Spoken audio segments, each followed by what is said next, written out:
All right, it's now 11 minutes after 7, and it's time for us to get into the panel discussion. And joining me in studio now, we have Nairobi County Speaker, Madam Beatrice Elachi. Good morning, and thank you for joining us. We also have Suna East Member of Parliament, Junet Mohammed. Thank you for joining us this morning. And, well, let's start off with, it's been a very, very busy week, politically speaking, and it looks like it's going to be a busy period between now and the 17th, if not even after. But let's start with you, Madam Beatrice Elachi, on your thoughts on, well, yesterday what was trending was Ngunjiri Wambugu's petition of having to oust the CJ. Your thoughts on that move? And, well, there are those who feel that maybe it's a position by Jubilee. First of all, you'll forgive me, because indeed I will not discuss this Wambugu, because I think people are joking with our country. And I don't think we want to talk about it in a Jubilee format. I want to talk about it as an individual. As an individual, because I believe he has his right. But I just want to ask, Jubilee cannot be crazy to give Wambugu. If you wanted a petition, you'll be smart enough. You can't give Wambugu because the country has reached a point where if you look, it is Kikuyu, I don't know. You know, I like being candid. So there's no way Jubilee can do such a funny move. It is Wambugu himself, which I appreciate. But I also want to ask Wambugu whether he's a clear politician, he understands politics. Is it the right move? I mean, how do you leave our president to meet my Gusii brothers and sisters, to have a very good conversation with them, and the next morning you come in with your petition and you say, Jubilee? No way.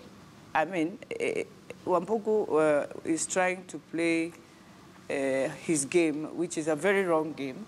And anyway, you know, when I look at this ruling, I've been also looking at it. You know, it's good to look and then you ask yourselves a few questions. You will be angry with whatever it is because you're human. But in the end of the day, you know what I said? God just saved Kenya on that day, that we did not split.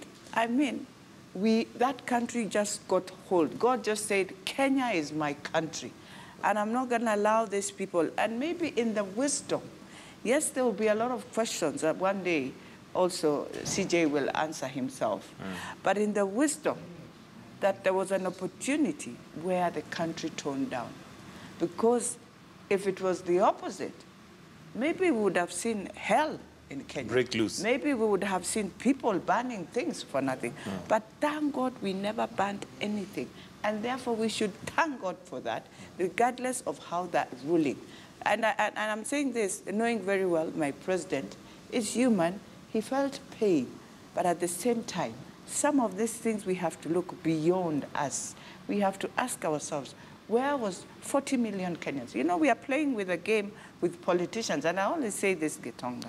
Politicians in the world, and mostly in Africa, I think we've gone beyond what we have to think about. Because when I look at Trump and Hillary, and I looked at what happened, but America moved on. It remained intact and continued. Now, if that ruling was not done in that wisdom, we would have seen evil happening in our country. All right, let me So as much as I know it was, I will speak with it. I always say, as I finalize, that, and I want to thank Junet is here. We sat on the select committee in Mensa. Sometimes, some of these things, we are feeling pain in it. And I remember one of his proposals, we were just speaking there, was that let former Prime Minister bring 3, and Uhuru bring 4 commissioners, and we finish this game.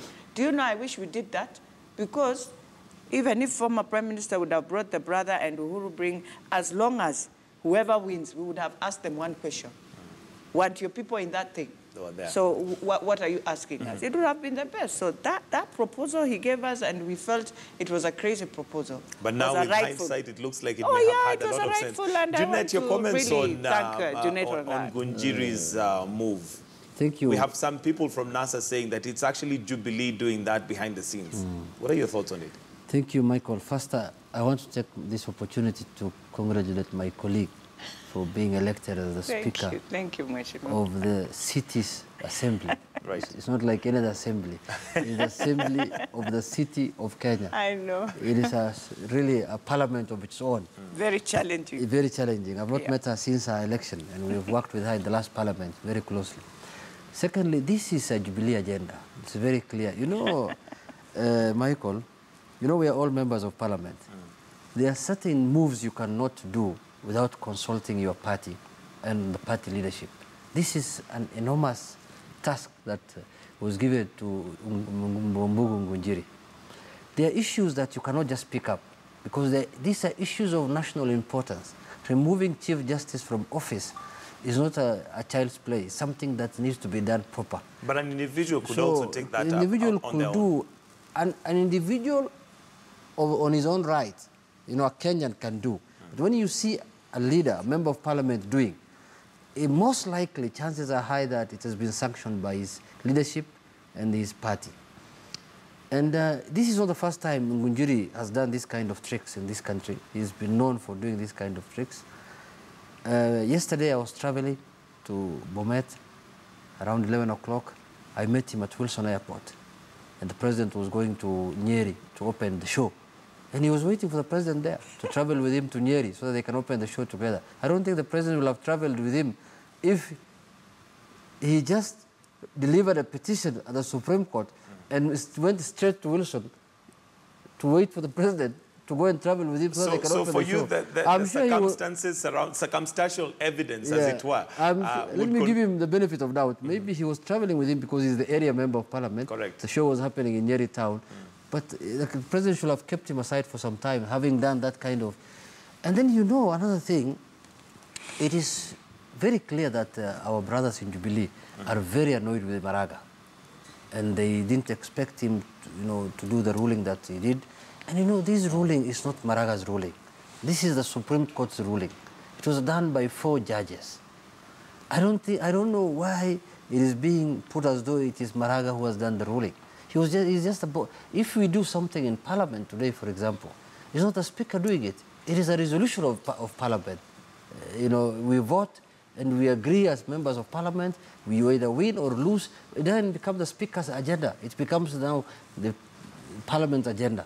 So it was a Supreme Court's ruling what happened. So I can tell you for sure that Jubilee is not happy with Maraga, and they could go to any length to either remove him from office, you know, get rid of him. You remember they've said that when we win the election, we are going to fix the Supreme Court. We know there are issues there. Although the president did mention when he met the Gusii leaders that he was just, you know, annoyed like everybody else would be. And he said that he respects the institution. I agree. Obviously, a judgment cannot make 2 sides happy. It will make one side happy, another side unhappy. But there are limits that you can go with your frustrations and your happiness.